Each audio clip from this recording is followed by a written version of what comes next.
produzir conhecimento em português, acho que é muito importante, para também ficar mais concentrado aquilo que vai sendo feito em Portugal. Portanto, é um manual de, se eu disser alguma incongruência, por favor, corrijam, é um manual de manobras de cordas do Francisco Silva, que será uma atualização de um que já foi editado há mais de 10 anos, com certeza, portanto, com mais de 15, que foi durante muitos anos a melhor publicação sobre manobras de cordas em Portugal. Era a única. Era fácil ser a melhor. Era fácil ser a melhor, era a única. Eu sigo lá 20, porque 98 eu fiz uma primeira formação certificada pelo Francisco Silva, aqui em... E já usava o manual. Ele andava a cerveja. Foi o manual disso. Então, quando atingiu a maioridade, foi substituído. O outro é o resultado de um congresso internacional também de montanha, neste caso do 4º congresso realizado na Escola Superior de Hotelaria e de Turismo do Estoril, agarro-me sempre com estas siglas. Esse tem português e inglês. E para terminar, um guia de canyoning dos Açores, também de Francisco Silva, Maria do Céu e Paulo Pacheco, publicado pelo Turismo dos Açores. Sim, há em inglês, a versão em inglês? Há em inglês e em português. Portanto, são 3 publicações que penso que estarão todas disponíveis para adquirirem, se quiserem, procuram Francisco. Abro agora, então, agradeço estas intervenções. Acho fabuloso que eu conheço a maior parte destes participantes de um contexto sempre de montanha, de fim de semana, de muito mais informal, mas é bom saber que durante a semana e que eles têm uma vida real e que fazem investigação e que trabalham e que nós conhecemos de contextos muito mais técnicos e muito mais aventureiros, mas é bom saber que há em nós este outro lado de produzir conhecimento. Abro então a possibilidade de colocarem questões. Não sei se o micro está bom assim. Há alguma questão para colocar? Muito bem, ali o senhor que se senta lá em cima no meio. Uma curiosidade, que é um desafio ali para o colega Francisco, para quando o mesmo estudo à escala nacional. Ou seja, sobre os Açores já temos dados muito interessantes, não é? Sobre o potencial do câmbio. Já agora, no resto do país, isto é, no continente, na Madeira, está previsto, não está previsto? Eu quero acelerar mais trabalho. Todas as perguntas e respondes. Não, vamos. Qualquer uma a uma. Vamos fazendo uma a uma. Okay. Existem diferentes programas em calha, muitos projetos. Muitos. Aliás, o Tiago costuma dizer, quando o Francisco não tem nada para fazer, inventa, não é? Existem vários projetos de se fazerem coisas, mas há uma das coisas que eu também já aprendi em Portugal. Nós, portugueses, projetos temos muitos, concretizações, infelizmente, temos poucas. Frequentemente, uma das causas é porque nós queremos fazer sempre o melhor de tudo, a coisa mais maravilhosa ou mais não sei quanto, e às vezes temos de ser pragmáticos. O primeiro livro de manobras de corda surgiu, tínhamos uma formação para dar, sabíamos muito pouco, não havia informação sobre aquilo e tivemos que o fazer. Este não, já surgiu depois por carolice de achar que se deve produzir, distribuir informação, etc. Mas existem muitos. Não vou dizer o quê, quando, porque neste momento o melhor é quando saírem as coisas. Já agora deixo o resto de modalidades, por exemplo, de escalada, não é? Sim, mas estamos aqui, isto não é para mim, é para todos.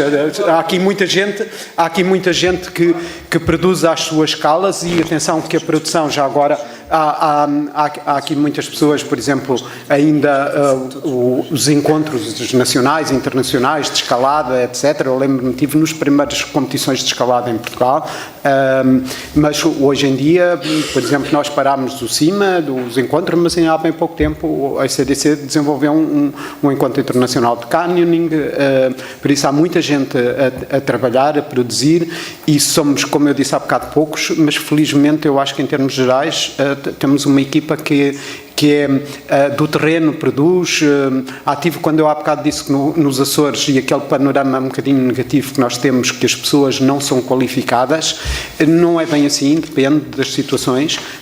Nos Açores, em particular, por iniciativa das próprias pessoas e porque houve essa disponibilidade, existiram 3 entidades formadoras que atuaram nos Açores, a Desnível, a Tobogã, com a antiga ligação que tinham, mas era essencialmente a Tobogã, e a Escola Francesa de Canning, associada também à Desnível, e o certo é que todas elas têm qualidade, têm estruturas diferentes, e as pessoas de lá bebem isso e fazem uma formação, fazem a da Desnível e a seguir vão fazer a da Tobogã ou vice-versa, porque bebem disso. E todas as empresas neste momento têm nos seus técnicos com uma formação que ainda era que fosse o panorama um pouco aqui. A legislação, aquilo que os stakeholders lá, os gestores das empresas defendem, é que deveria de haver exatamente critérios mínimos, e nós definimos, porque também há aqui, como vocês sabem, uma guerra entre quem é do desporto e a guerra quem é da animação turística, em termos de panorama de o que é que devem ser exigências, e por isso é que nós nunca nos entendemos, que é outro dos grandes problemas em Portugal. Somos poucos e estamos divididos em desporto, turismo. Por exemplo, eu aqui estou muito mais ligado à componente e cada vez mais à componente do turismo. Há aqui alguns que estão muito mais ligados ao desporto e há aqui outros que fazem a ponte, mas nós temos é que nos aproximar todos e trabalhar em sinergias, em vez de andarmos com invejas dos outros fazerem. E aí nós conseguimos entender-nos, porque há formas disso. E encontrarmos equilíbrios. Eu fiquei pasmado quando, e vocês sabem que os Açores são pequeninas aldeias, quando aquelas pequeninas, juntando todos aqueles empresários, alguns competem uns com os outros é só mesmo por, até estão em ilhas diferentes, mas é de guerras de protagonismo, de egos, e quando eles conseguiram, todos chegaram a propostas, arranjámos, tudo foi consensual, não houve nenhuma que houvesse disse, eu não voto nisto, ou seja, primeiro houve discussões, mas encontramos situações consensuais, por isso é possível trabalhar, e foi entregue à Direção Regional de Turismo uma proposta de regulamento para a atividade que tinha uma lógica mista, desportiva e turística. Ou seja, quem é que podia enquadrar um cânion no nível de dificuldade baixo de um cânion no nível de dificuldade elevado? Porque devemos também distinguir isso. Isso existe em outras práticas, como o rafting, etc. Mas, desculpa, Carvalhinho, é só porque não achei justo estar... Há muita gente aí a produzir muitas coisas e não é só escrever, a formação, a qualificação, estes congressos, etc., são muito importantes. Aquilo que vocês fazem em Rio Maior, o último, quando tu me perguntaste quem fez as últimas jornadas técnicas, foram vocês, não é? Infelizmente não fazemos muito, mas porque somos poucos. Sim, eu partilho um pouco da questão que foi colocada pelo Carvalhinho, e eu próprio, quando estava a ouvir o estudo, estava a tentar localizar o continente e a realidade do continente, onde é que se enquadraria naqueles padrões e naquelas até avaliações das empresas. Achei curioso. Portanto, há muito para fazer ainda, não é? Mais questões para colocarem aos diversos participantes? Acho que foram muito esclarecedores. Deixem-me só acrescentar. Deixe. Em relação ao Canning, no continente, eu tenho muitos dados no âmbito do meu doutoramento de caracterização também da oferta e do produto, portanto, ainda não tive tempo e disponibilidade para os tratar, portanto, mas será a breve trecho também sairiam alguns dados relativamente àquilo que é as práticas do continente e incluindo ilhas, portanto, é uma perspectiva mais global, mas dados daquilo que é particularmente o contexto das empresas de Canning. Eu vou desculpá-lo, de certa forma, porque é preciso que ele continue a ir alguns fins de semana ao Rio, porque senão fica demasiado teórico e há outras coisas na vida. Nós amanhã vamos fazer Canning no dia seguinte também. Então trouxemos o material de Canning, mesmo a chover.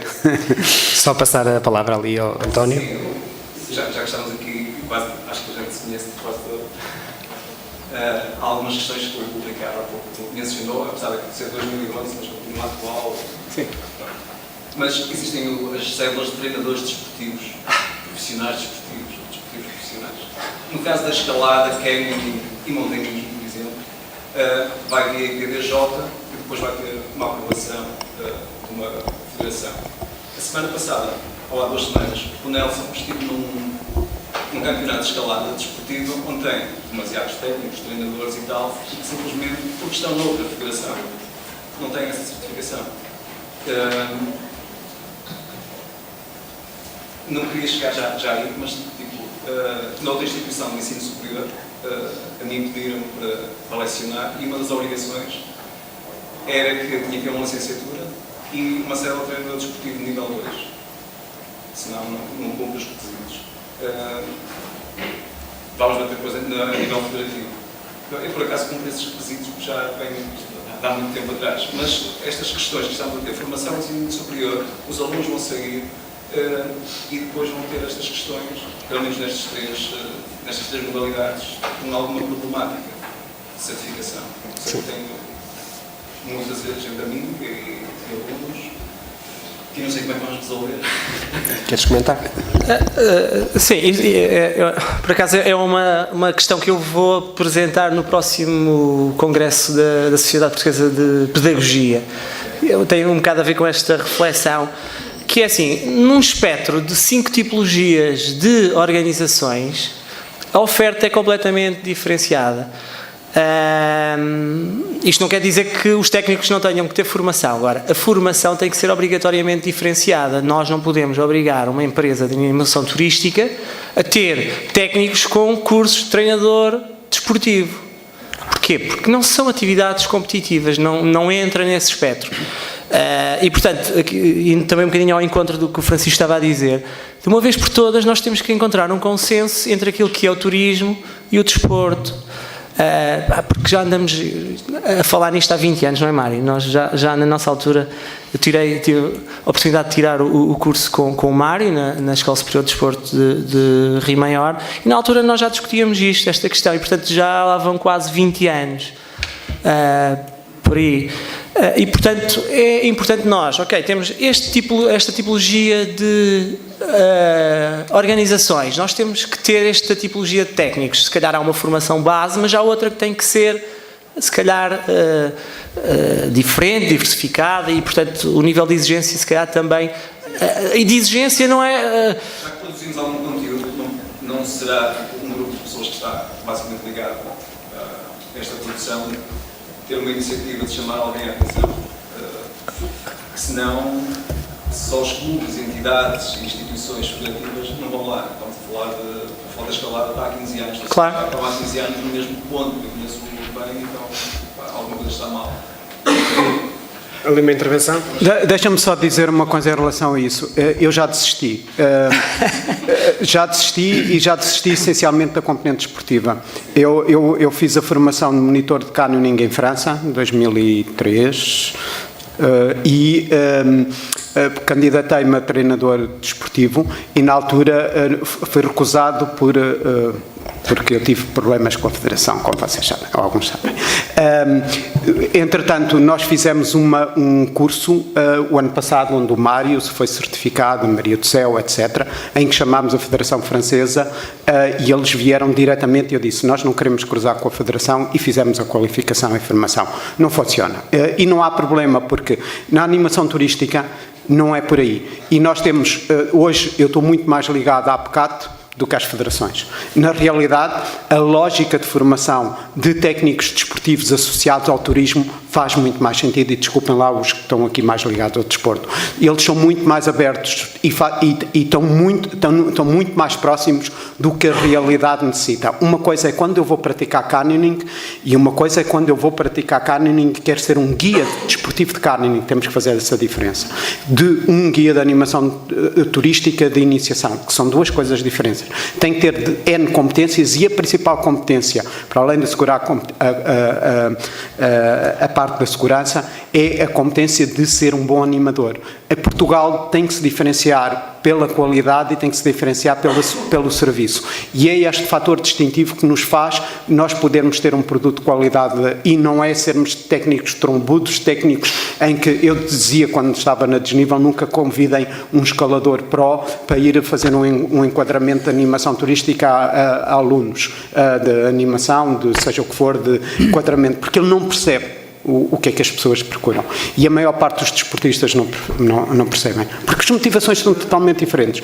Por isso, o que o mercado precisa são duas coisas diferentes. E como nós não temos escala de praticantes para isso, então deixamos isso na formação. Somos uma escala muito pequenina. E a maior parte são os que enquadram em termos de animação turística, deixem para a PECAT e para quem quer trabalhar no turismo. E felizmente o que eu vejo é que as escolas que estão ligadas ao desporto começaram a virar-se também para a animação turística, que era uma coisa que não tinham, não é? Todos vocês. Sim, sim. Porque também já descobriram isto há muito tempo, que não vale a pena. Lutar contra as cédulas são uma coisa que não faz sentido. Neste caso, que eu estava a dizer, há uma entidade para o ensino superior desportivo que quer essa certificação. Sim, Vai para o trabalho do ponto de vista do turismo. Cada vez mais temos que encontrar pontos em comum e avançar e dar passos positivos. Peço desculpa, temos que encerrar este painel e depois de um coffee break de 10, 15 minutos e lá podemos continuar a conversar uns com os outros, porque a seguir temos 10 minutos de coffee break e de seguida temos um dos Speak Keynote convidados. Obrigado a todos.